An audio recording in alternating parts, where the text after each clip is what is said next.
A poor student helped an old woman cross the street, not knowing she was a billionaire in disguise. It was the kind of random act of kindness that happened every day in the bustling city of Westbrook, invisible to most, but life-altering to a few. For 23-year-old Elijah Carter, it was simply the right thing to do, despite being already 10 minutes late for his second job. The winter wind bit through his thin jacket as he jogged toward the community college library, where he worked evenings after classes. His morning shift at the cafe had run long, and Professor Harmon wouldn't accept another late assignment. The weight of his backpack, stuffed with textbooks he could barely afford, pressed against his aching shoulders. 3 more blocks, then a quick change into his library uniform, and maybe, just maybe, he could squeeze in some studying before his shift began. That's when he saw her. A small, hunched figure at the intersection, one trembling hand clutching a worn wooden cane, the other holding a plastic grocery bag. Snowflakes gathered on her gray hair and woolen coat as cars whizzed by, splashing slush onto the curb. She took one tentative step forward, then retreated as a taxi honked impatiently. Elijah checked his watch. He couldn't afford another warning from his supervisor. He also couldn't leave her there. "Excuse me," he called, approaching with a gentle smile that masked his exhaustion. "Would you like some help crossing?" The woman turned, revealing a face mapped with wrinkles that deepened as she returned his smile. Her eyes were startlingly clear, an unusual shade of amber that seemed to look through him rather than at him. "Oh, that would be wonderful, young man. These streets get more treacherous every year. Or perhaps it's just these old bones of mine." Her voice carried an unexpected warmth and articulation that contrasted with her shabby appearance. Elijah offered his arm, noticing how her gloves were worn through at the fingertips. She placed a light hand on his forearm, her touch barely perceptible through his jacket. "Ready when you are," he said, adjusting his pace to her shuffling steps. They moved into the crosswalk together, Elijah positioning himself between her and the traffic. A car accelerated through a yellow light, spraying icy water that would have drenched the woman had Elijah not shifted to shield her. "My goodness," she murmured, "such impatience in this world. People forget what it's like to move a little slower sometimes." Elijah replied, surprised by the bitterness in his own voice. He thought of his 3 jobs, his overdue rent, the scholarship he'd lost last semester when his mother's illness had forced him to drop 2 classes. They reached the opposite sidewalk, where the woman paused to catch her breath. Snowflakes melted on her eyelashes as she studied him with unexpected intensity. What's your name, young man?" Elijah Carter." "Well, Elijah Carter, my name is Margaret." She didn't offer a last name. "Would you mind terribly walking me to that bench? I find I need to rest a moment." Elijah glanced at his watch again. 11 minutes late now. Of course. The bench was cold and slightly damp from the snow, but Margaret settled onto it with a quiet sigh of relief. Elijah hesitated, shifting his weight from one foot to another. "I hate to rush off, but I'm late for work," he explained, guilt coloring his words. "At the library, yes?" Margaret smiled at his surprised expression. "The lanyard in your pocket, Westbrook Community College Library." Elijah's hand instinctively went to the ID card partially visible in his jacket. "Yes, that's right. Well, don't let me keep you, Elijah. Thank you for your kindness. Perhaps we'll meet again." Something in her tone, a gentle certainty, made Elijah pause despite his hurry. "Do you need help getting home? It's getting dark and the snow's picking up." Margaret waved away his concern. "I've navigated these streets for decades, dear boy. Run along now. Your future awaits." With a final nod, Elijah turned and broke into a jog, the strange encounter already fading behind the more pressing concerns of keeping his job, passing his exams, and somehow making rent by the end of the week. He didn't see Margaret watch him go, her posture straightening almost imperceptibly as she pulled out a sleek phone from her shabby coat pocket. Nor did he hear her speak quietly into it. "Franklin? I'd like you to look into someone for me. A student named Elijah Carter." Carter! Wake up!" Elijah jerked upright, a textbook page sticking to his cheek. The library's fluorescent lights buzzed overhead as his supervisor, Mrs. Patel, stood over him with folded arms and a disappointed frown. "Third time this week I've caught you sleeping on shift," she said, her voice low but sharp. "I understand you're a student, but it won't happen again." Elijah interrupted, desperately smoothing down his rumpled shirt. "I was just resting my eyes for a minute. I shelved all the returns and updated the database like you asked." Mrs. Patel's expression softened slightly. "You're one of my hardest workers, Elijah, but you can't keep this pace up. You look terrible." He managed a weak smile. Thank you for the compliment. I'm serious. When was the last time you had a full night's sleep? Elijah couldn't remember. Between his morning cafe job, afternoon classes, evening library shifts, and weekend work at the grocery store, sleep had become a luxury he couldn't afford. Not with his mother's medical bills piling up and his younger sister's college applications due next year. I'm fine, he insisted, gathering his books. Closing time already? Mrs. Patel nodded. Go home. Get some rest. Tomorrow's your day off. Actually use it for sleeping, not picking up extra shifts somewhere else. The snowfall had transformed into a proper storm by the time Elijah left the library. Wind whipped between the buildings of downtown Westbrook, sending icy particles stinging against his face. He hunched deeper into his inadequate jacket, mentally calculating bus schedules and the dwindling balance on his transit card. Too little for a round trip tomorrow. He'd have to walk to his morning shift at the cafe. The bus shelter offered minimal protection as he stamped his feet to keep warm. His phone buzzed, a text from his mother. Don't forget your prescription. Love you. Elijah closed his eyes briefly. The pharmacy. He'd promised to pick up her medication. Checking the time, he realized the 24-hour pharmacy was 15 blocks in the opposite direction from his apartment. By the time he got there, picked up the prescription, and made it home, he'd have maybe 4 hours of sleep before his 5 a.m. shift. The bus arrived with a squeal of brakes and a blast of warm air as the doors opened. Elijah hesitated, then stepped back, letting it go without him. His mother needed her medication more than he needed sleep. As he turned to begin the long walk to the pharmacy, a sleek black car pulled up to the curb. The window rolled down, revealing the amber eyes and gentle smile he'd encountered earlier that day. Hello again, Elijah Carter, said Margaret. It seems we're both out in this dreadful weather. Perhaps I can offer you a ride? Elijah blinked snowflakes from his eyelashes, stunned by the incongruity of the shabby old woman he'd helped earlier, sitting in what appeared to be a very expensive car with a uniformed driver. Thank you, but I'm headed to the pharmacy across town, he stammered. As it happens, I'm going in that direction, Margaret replied, opening the door. Heat and the faint scent of leather wafted out. Please, I insist. Consider it repayment for your kindness earlier. Exhaustion won out over caution. Elijah slid into the back seat beside Margaret, the warmth of the car making him suddenly acutely aware of how cold he'd been. Thank you, he said, his voice rough with fatigue. This is very kind of you. Kindness should be repaid with kindness, don't you think? Margaret's eyes crinkled at the corners. The pharmacy at Westbrook Square, I presume. For your mother's heart medication? Elijah stiffened. How did you... An educated guess, Margaret said smoothly. You seem the type to put others before yourself, even when you're clearly exhausted. A sick parent would explain much about your situation. The car moved silently through the snowy streets, its expensive suspension absorbing the bumps and potholes that would have jarred the public bus. Elijah found himself relaxing into the leather seat despite his confusion. So, do you always ride around in luxury cars offering rides to strangers who help you cross the street? He asked, attempting humor to mask his discomfort with the situation. Margaret laughed, a surprisingly youthful sound from her aged frame. Only the interesting ones. She studied him with those piercing amber eyes. Tell me, Elijah, what are you studying? Environmental engineering, he replied. Or trying to, anyway. A noble field. Why did you choose it? The question was simple, but something in her tone made Elijah answer more honestly than he normally would with a stranger. My hometown, it's a small place upstate, had its water contaminated by a manufacturing plant when I was a kid. My father died of cancer before I was 10. 6 other families on our street lost someone. He stared out at the snowy streets. I want to make sure that doesn't happen to other families. Margaret was quiet for a moment. Passion born from pain often creates the most meaningful work. She finally said, how far have you gotten in your studies? 3 years in, 1 to go if I can keep up with tuition. He hadn't meant to add that last part, but fatigue was loosening his usual guardedness. The car pulled up to the pharmacy, its bright fluorescent interior a stark contrast to the dark street outside. I'll wait, Margaret said when Elijah reached for the door handle. It's still snowing, and I suspect your apartment is quite a distance from here.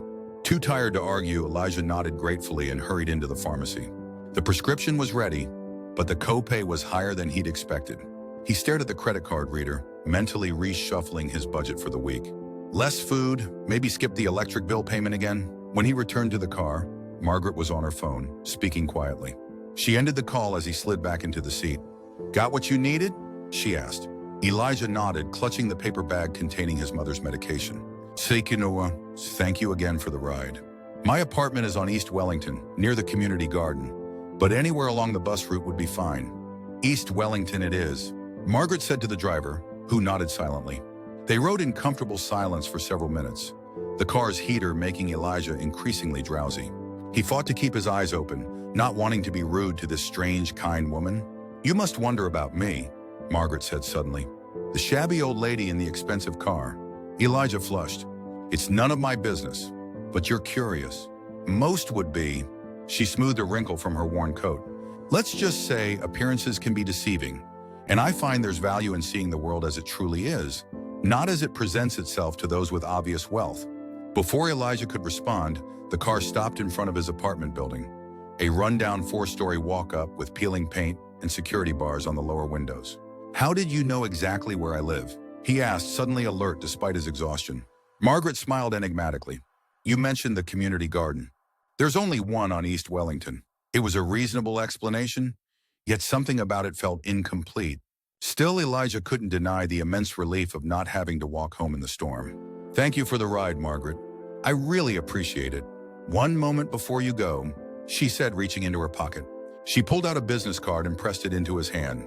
I'm looking for a part-time assistant, someone to help with research, correspondence, that sort of thing. The hours are flexible and the pay is quite good. I think you might be perfect for it. Elijah glanced down at the card. It was plain white with just a name, M. Thornfield, and a phone number. I don't understand, he said. You don't even know me. I know enough, Margaret replied. You helped an old woman cross the street when you were already late, and you put your mother's needs before your own exhaustion. Character reveals itself in such moments, Elijah Carter. She gestured to the card. Think about it. Call that number tomorrow if you're interested. Too overwhelmed to argue, Elijah thanked her again and climbed out of the car. He stood in the falling snow, watching as the luxury vehicle pulled away from the curb and disappeared around the corner. Only then did he realize he still didn't know who Margaret really was. Elijah woke to sunlight streaming through the thin curtains of his studio apartment. For a moment he lay still, disoriented by the brightness. He never slept past dawn. His cafe shift started at 5:30 a.m. The clock read 10:17. No, he muttered, lunging for his phone. 3 missed calls from the cafe manager. A text, don't bother coming in. Consider this your final warning. He dropped back onto his pillow, a strange numbness replacing the expected panic. That job had covered his grocery money and part of his mother's medications. Without it, the events of the previous night came flooding back. The old woman, the expensive car, the business card. He scrambled through his jacket pockets until he found it, still crisp despite the journey. Indashiemi, Thornfield, and a phone number. Nothing else. No company name, no job title, nothing to indicate what kind of work this mysterious Margaret might offer. It could be something sketchy, or a waste of time, or both. It could also be the lifeline he desperately needed. Before he could overthink it, Elijah dialed the number. It rang twice before a polished male voice answered. Mr. Carter, we've been expecting your call. Elijah frowned. How do you connect him? How do you know my name? I didn't even introduce myself. Mrs. says, Thornfield informed us you might be calling today. My name is Franklin. I'm Miss Thornfield's personal assistant. She would like to meet with you this afternoon if you're available. This afternoon? Elijah glanced around his apartment, at the stack of past due notices on his desk, at the nearly empty refrigerator, at the textbooks he needed to study for Monday's exam. Yes, I'm available. Excellent. A car will collect you at 2 p.m. The meeting should last approximately 2 hours.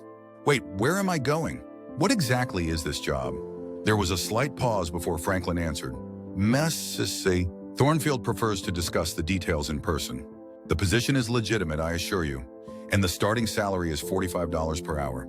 Elijah nearly dropped his phone. $45 an hour? That can't be right. I assure you it is. Mrs. Thornfield values competence and integrity and compensates accordingly. Is 2 p.m. acceptable? Yes. Elijah managed. Yes, that's fine. Very good. The driver will text when he arrives. With that, Franklin ended the call. Elijah sat on the edge of his bed, the business card still clutched in his hand. $45 an hour. Even at part-time, that would be more than all 3 of his current jobs combined. It had to be too good to be true. Yet the memory of Margaret's amber eyes, so keen and perceptive in her aged face, made him hesitate to dismiss the opportunity. There had been something about her, a dignity, an intelligence that transcended her shabby appearance. By 1:30, Elijah had showered, shaved, and put on the only button-down shirt he owned. It was slightly worn at the cuffs, but clean and pressed. He polished his one pair of dress shoes, assembled his resume on his ancient laptop, and printed it at the corner store for 50 cents he couldn't really spare. The text came at precisely 2 p.m. Car waiting outside your building. This time it wasn't the black luxury sedan, but a more modest town car. The driver, a middle-aged man with a neat mustache, greeted him with a nod. "Mr. Carter? I'm to take you to Miss Thornfield's office." The drive took them away from Elijah's struggling neighborhood, past the downtown business district, and into the affluent north side of Westbrook. Here, historic mansions had been converted into exclusive offices for law firms, private medical practices, and financial advisors. The car finally stopped before an elegant stone building with Thornfield Foundation engraved above massive oak doors. "Ms. Thornfield is on the 3rd floor," the driver informed him. "Someone will meet you in the lobby." The lobby was a study in understated luxury. Marble floors, mahogany paneling, and a circular desk staffed by a young woman with a warm smile. "Mr. Carter?" she called as he entered. "Franklin will be down in a moment to escort you up. Can I offer you water or coffee while you wait?" Before Elijah could answer, the elevator doors opened to reveal a tall, distinguished man in his 60s. Despite his obvious age, he stood ramrod straight, his silver hair immaculately styled, his dark suit perfectly tailored. "Mr. Carter, welcome," he said, extending his hand. "I'm Franklin.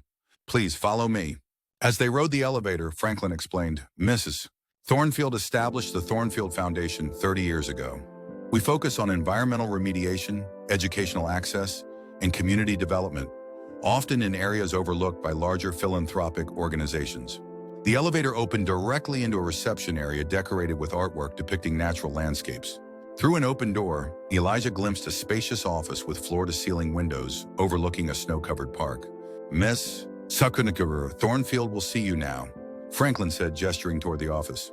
Elijah stepped through the doorway, resumed clutched in slightly sweaty hands, and stopped short. The woman rising from behind the massive desk was not the shabby old woman he'd helped across the street. This woman was in her 70s, certainly, but she stood tall and confident, dressed in an elegant charcoal suit. Her silver hair was swept into a sophisticated chignon, and a single strand of pearls gleamed at her throat. Only the eyes, those distinctive amber eyes, were the same. "Hello, Elijah," said Margaret Thornfield, a smile warming her aristocratic features. "I believe we've met before, though under slightly different circumstances." Elijah stood frozen, his mind struggling to reconcile the hunched figure in the worn coat with the commanding presence before him. You ... You were in disguise," he finally managed. "I was," she acknowledged, gesturing to a chair. "Please sit. I imagine you have questions." Elijah sank into the offered seat, his resume forgotten in his lap. Why would a billionaire pretend to be homeless? Was it some kind of test?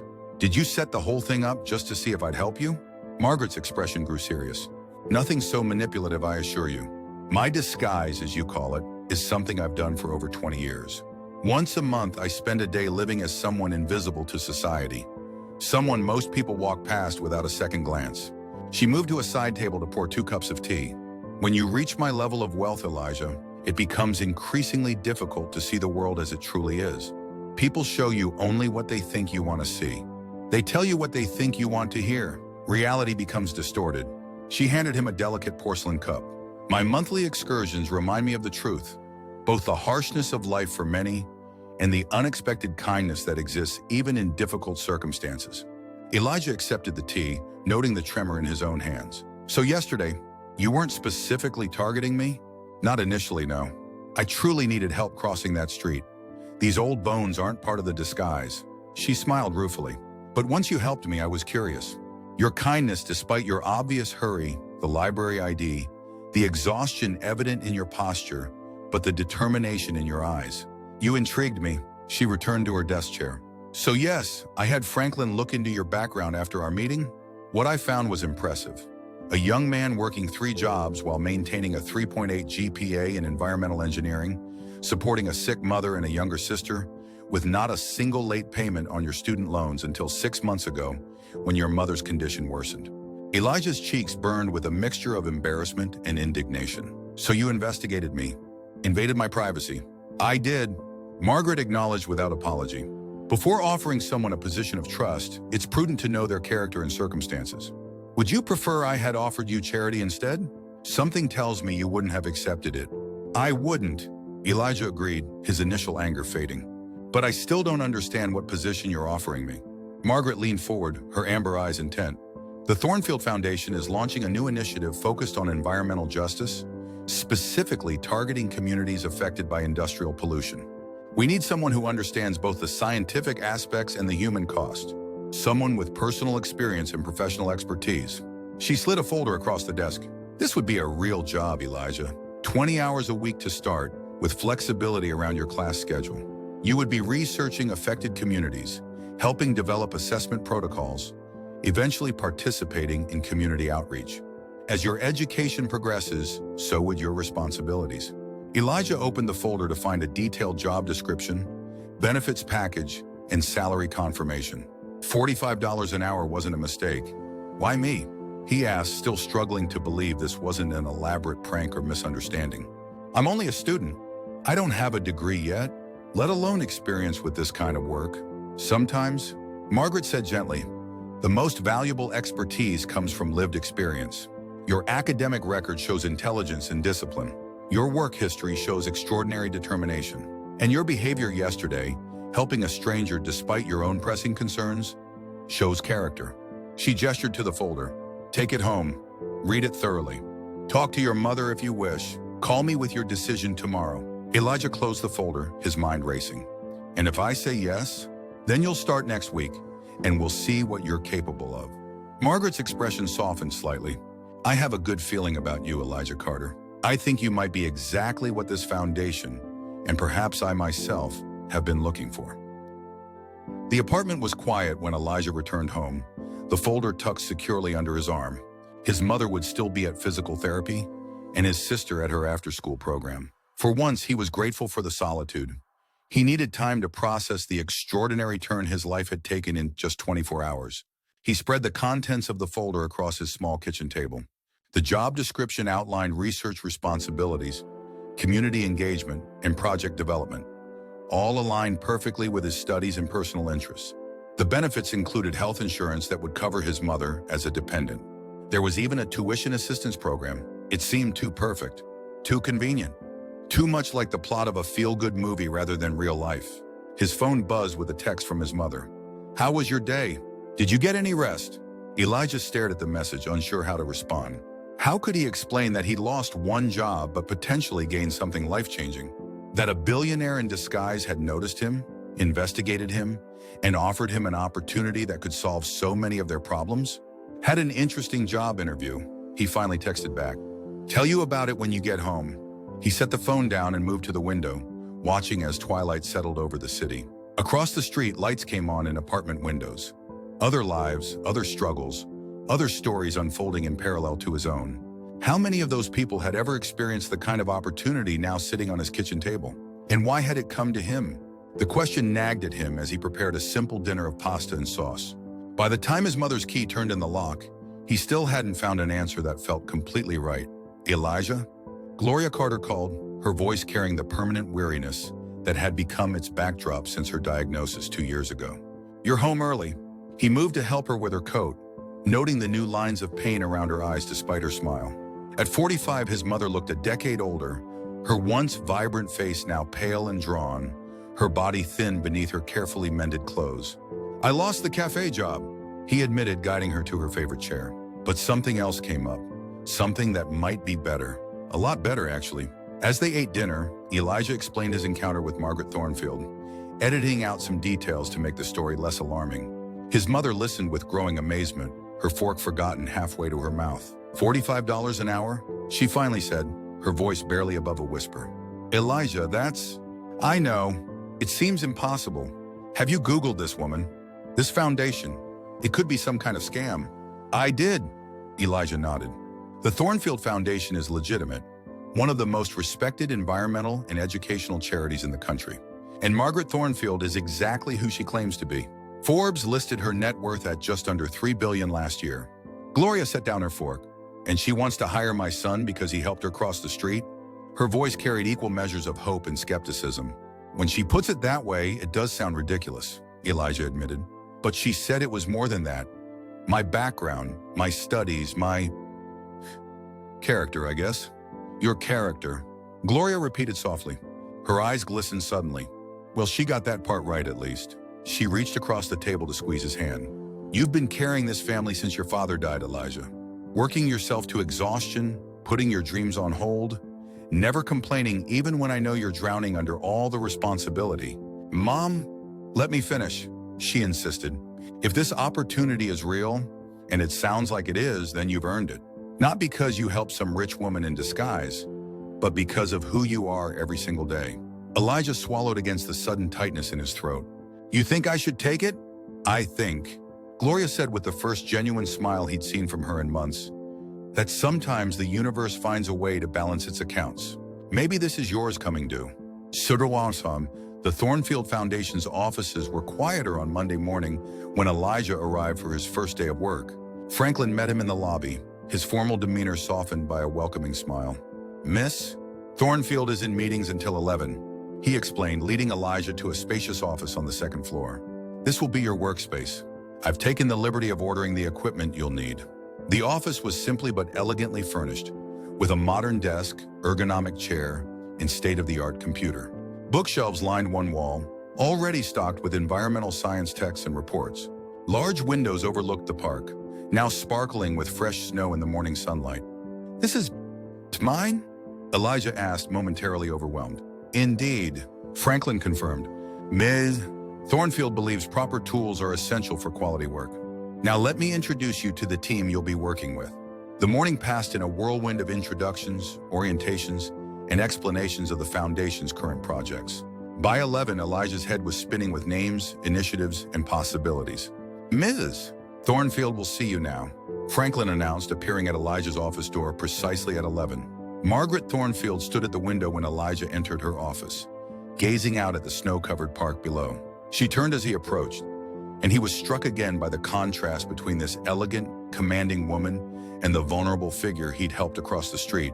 Settling in? She asked, gesturing for him to sit. Yes, though it's a bit overwhelming, Elijah admitted. Everyone's been very welcoming. Good. Margaret took her seat behind the desk. I've scheduled you for 20 hours this week, as we discussed. Franklin has your complete schedule. He's also arranged for your tuition payment for next semester. That wasn't part of our agreement, Elijah said, surprised. Consider it an advance on your educational assistance benefit? She waved away his protest. The paperwork simply hasn't caught up with the decision yet. She pushed a folder across the desk. Your first assignment. We're considering 3 communities for our initial environmental justice pilot program. I'd like your analysis and recommendation by Friday. Elijah opened the folder to find detailed profiles of 3 small towns, each dealing with industrial contamination issues. With a jolt, he recognized one name, Bedford Falls, his hometown. This is where I grew up, he said quietly, touching the page. Yes, I know. Margaret's amber eyes studied him carefully. That's part of why you're here, Elijah. You understand what these communities are facing in a way most of my staff never could. She leaned forward slightly. I don't want a detached academic analysis.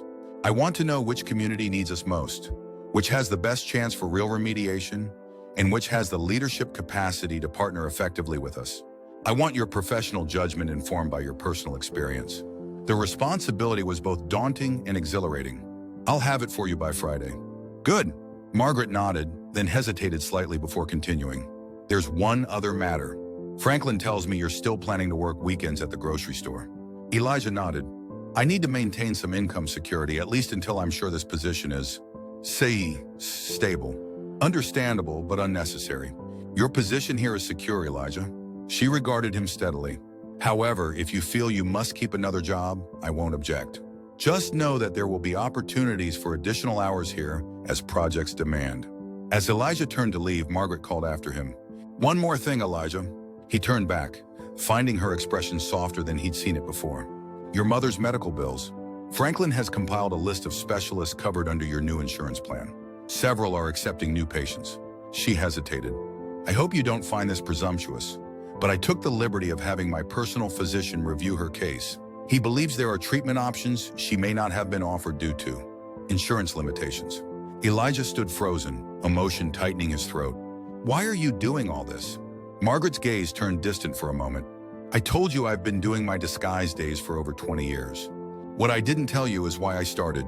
She moved to the window again, her silhouette sharp against the winter light. 22 years ago, my husband died suddenly. Heart attack.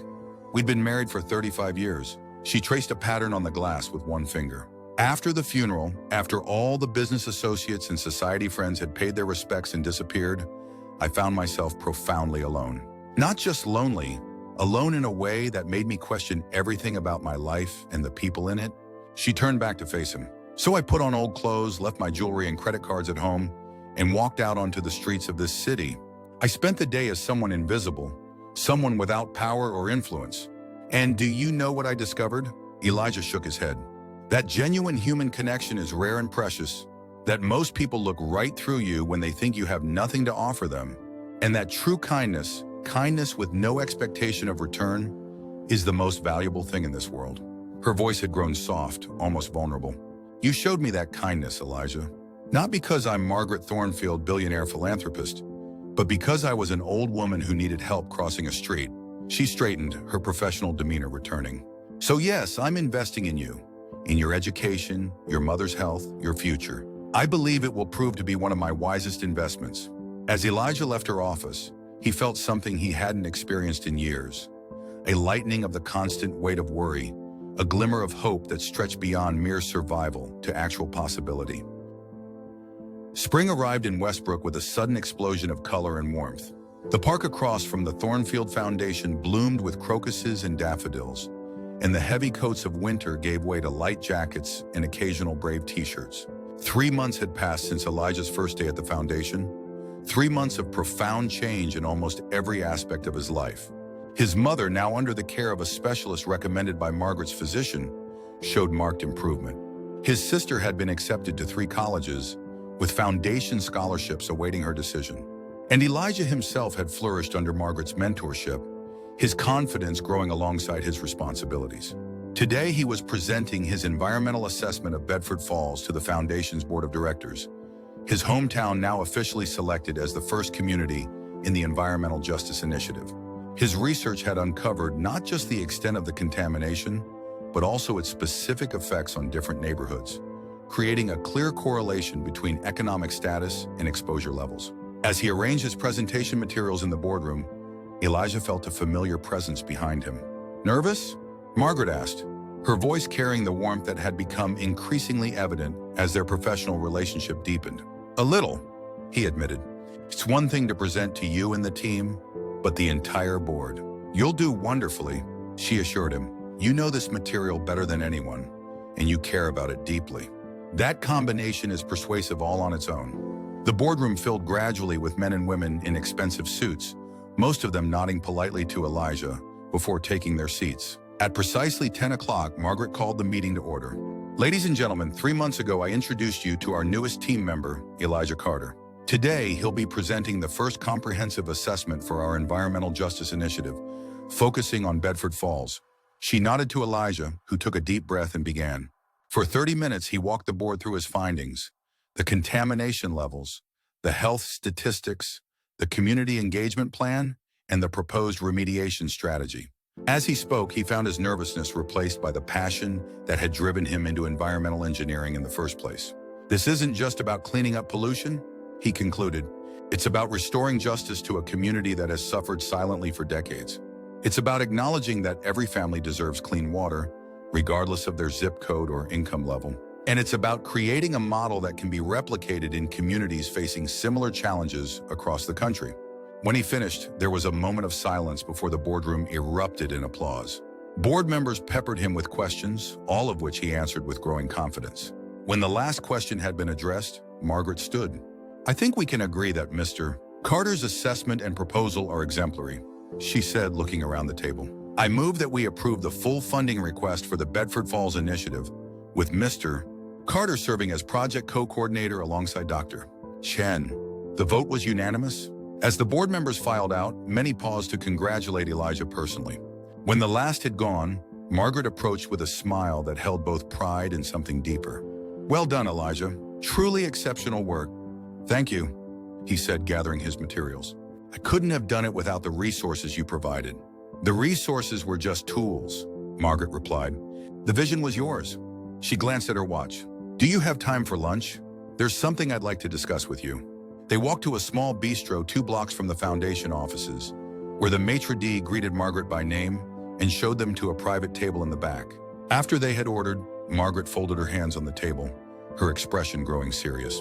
"I've been thinking about the future, Elijah.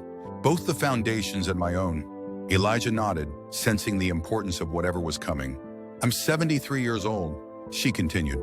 "While I have no immediate plans to retire, I am thinking about succession planning for the foundation."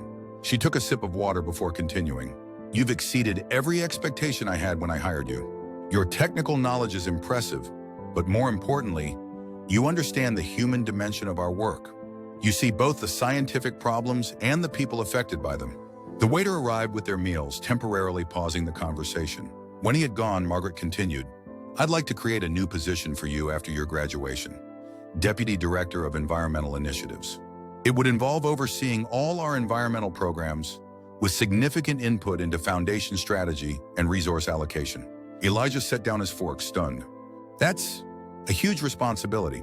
I'll have just completed my bachelor's degree, which is why the position would include funding for your master's and eventually doctoral studies." Margaret explained, "I'm not offering you this because you helped an old woman cross the street, Elijah. I'm offering it because in 3 months, you've proven yourself to be exactly the kind of leader this foundation will need in the future." She reached across the table to touch his hand briefly. "You don't need to answer now. Think about it. Discuss it with your family. Let me know when you're ready." They finished their meal discussing the details of the Bedford Falls project launch, but Elijah's mind kept returning to Margaret's offer. Not just a job, but a career. Not just assistance, but investment in his continued education. Not just a chance to help his hometown, but an opportunity to impact communities across the country. As they walked back to the foundation offices, Elijah finally asked the question that had lingered in the back of his mind for months. "That day we met, was it really just chance? You weren't specifically looking for someone like me?" Margaret smiled, her amber eyes crinkling at the corners. "Life is full of chance encounters, Elijah. Most pass without consequence. Some change everything." She adjusted her scarf against the spring breeze. "I believe people come into our lives for a reason, even if we don't recognize it at the time." She paused at the corner where they had first met, now transformed by spring sunshine and blooming trees. "I needed help crossing a street. You needed someone to recognize your potential. Perhaps we were exactly what each other needed, exactly when we needed it." As they continued walking, Elijah reflected on how profoundly his life had changed in the span of a few months, all because he'd paused in his rush to help someone who seemed to need it. The path that had once seemed so narrow and precarious had broadened into possibilities he could never have imagined. And somewhere in that reflection, he found his answer to Margaret's offer. 5 years later, the auditorium buzzed with excited conversation as families and friends gathered for Westbrook University's graduate school commencement ceremony. In the front row, Gloria Carter sat straight and proud, her health stabilized under ongoing treatment, her eyes bright as she watched her son adjust his doctoral regalia. Beside her sat Elijah's sister Zoe, home from her junior year at MIT, and Franklin, who had become something of a family friend over the years. And next to Franklin sat Margaret Thornfield, elegant as always, though her hair had whitened completely and she now used a cane without disguise or pretense. "Dr. Elijah Carter," Margaret murmured, a smile playing at her lips. "It has a wonderful sound to it. He worked so hard for this," Gloria replied, her voice thick with emotion. "All those late nights, the research trips, the dissertation revisions, and meanwhile transforming the Environmental Justice Initiative into a nationally recognized program." Margaret added, "Your son is quite remarkable, Gloria." "Yes," Gloria agreed softly. "He always was." On stage, Elijah caught their eye and gave a small wave before taking his place with the other doctoral candidates. As the ceremony progressed, Margaret found herself reflecting on the 5 years since that snowy evening, when chance, or perhaps something more intentional in the universe, had brought Elijah into her life. The Bedford Falls project had exceeded all expectations, resulting in comprehensive remediation of the contaminated areas and a precedent-setting legal settlement with the responsible corporation. That success had led to similar projects in communities across the country, all guided by Elijah's growing expertise and unwavering commitment. More personally, Margaret had found in Elijah something she hadn't realized she was missing. Not quite a son, but a protege who shared her values and vision while bringing his own perspective and passion to the work. Their professional relationship had evolved into a deep friendship that had enriched both their lives. Dr. Elijah Carter, the university president, announced, Doctor of Philosophy in Environmental Engineering and Public Policy. As Elijah crossed the stage to receive his diploma, the small group in the front row rose to their feet, applauding with unrestrained pride. Margaret felt tears prick her eyes, an uncommon occurrence for a woman known for her composure. The reception afterward was held in the university's botanical garden, now in full late spring bloom. As Elijah moved through the crowd accepting congratulations, Margaret found a quiet bench beneath a flowering magnolia tree. Her hip had been bothering her more lately, though she was careful not to let it show at the foundation. Mind if I join you? Elijah asked, appearing beside her with 2 glasses of champagne. I'd be delighted, she replied, accepting the offered glass. Congratulations, Dr. Carter. Your father would have been immensely proud. Elijah's smile held a touch of wistfulness. I've been thinking about him today, about how different things might have been if that plant hadn't contaminated our water. And yet, without that tragedy, you might never have found your purpose, Margaret observed gently. Life has a way of weaving our pain into our purpose, if we let it. They sat in comfortable silence for a moment, watching the celebration continue around them. I've been meaning to ask you something, Elijah said finally. Do you still do your disguise days? Margaret's eyes crinkled with amusement. Occasionally, though not as frequently as before. My disguise is less necessary now. At 78, I'm naturally more invisible in society, elegant clothes or not. Her expression grew more reflective. But I still find value in experiencing the world without the buffer of wealth and status. It keeps me honest, keeps the foundation's work grounded in real human experience. She turned to look at him directly. Why do you ask? I've been thinking about implementing something similar for our team leaders, Elijah explained. Not disguises exactly, but immersive experiences in the communities we serve. Living for a week as residents do, facing the same environmental challenges, navigating the same systems. An excellent idea, Margaret nodded. Theory and data can only take us so far. True understanding requires shared experience. She set down her champagne glass. Speaking of the foundation, there's something I need to discuss with you. Franklin has finally decided to retire at the end of the year. Really? I can't imagine the foundation without him. Nor could I for many years. Margaret agreed. But we all must pass the torch eventually. She straightened slightly. The board and I would like you to consider taking on the role of executive director. Elijah blinked in surprise. Executive director? But that's the position directly below mine, yes, Margaret confirmed, with the understanding that within 5 years, I too will be stepping back from daily operations, though remaining as board chair. She held up a hand to forestall his response. Don't answer now. This is a day for celebrating your achievement, not making career decisions. Across the garden, Gloria was gesturing for Elijah to join a group photo with his fellow graduates. Go, Margaret encouraged. Your mother is summoning you. Elijah stood, then hesitated. You know, I never properly thanked you, not just for the job or the opportunities, but for seeing something in me worth investing in. Margaret smiled, her amber eyes bright with emotion. The investment was mutual, Elijah. You helped an old woman across the street, yes, but you've also helped guide this foundation toward a more compassionate and effective future. She made a shooing motion with her hand. Now go take your picture before your mother comes looking for both of us. As Elijah rejoined his family and colleagues, Margaret remained on the bench, watching the scene with quiet satisfaction. In her long life of calculated investments and strategic philanthropy, none had yielded returns as meaningful as the simple act of disguising herself as an ordinary old woman needing help crossing a street. That day, she had found not just a promising employee, but a true successor, someone who understood that real change happens not through grand gestures, but through individual acts of kindness, multiplied across communities and lifetimes. And in that understanding lay the greatest legacy she could hope to leave behind.